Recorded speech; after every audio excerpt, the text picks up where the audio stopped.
Guys, magandang tanghali. Ayan, luto time na naman si Inday. Ayan, ayan ang ating topo. Hindi pa natapos mag-slice. Ito na yung na-slice, guys. At ito ang egg. Ang ulam namin ngayon, guys, sa mga bata ay tokwa with topo. Ayan. Ayan naman sa amin mag-asawa, guys. Isda. Ayan, yummy, yummy. Paksiw yan, guys. At ito naman guys, nakaready na ang ating mantika para dito sa tokwa with egg. At ayan naman guys, ang ating tilapia. Ayan. 200 lang yan guys.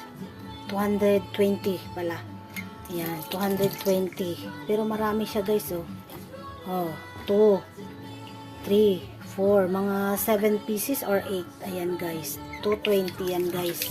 Para naman bukas yan guys. Lilinisin pa natin mamaya guys. Kaya babad muna natin dyan sa tubig. Pagkatapos magluto nito ni Inday dito yan. Lulutuin muna natin to guys. Ulam ng mga kids namin guys. Ayan. Kaya yung isda, tilapia. Bukas naman yun. Prit. Ayan guys. Nagisa na natin ang sibuyas bawang. Medyo pula na. Lagay na natin si egg. Ayan na guys. Nalagay na natin si egg. Lagyan muna natin ang pamintang powder. Ganito si Inday magluto guys. At paborito ng kids ko guys. Ayan. Ay. Ayan guys. Nalagyan na natin siya na kompleto Ricardo. Ayan. Sangkap na yan guys. Yummy guys, yummy na. Pakuluin muna natin siya guys. Ayan. Yung kulong-kulok siya. Kaya takpan muna natin. Ayan. Ayan yung ating paksiw guys. Ayan. Luluto na.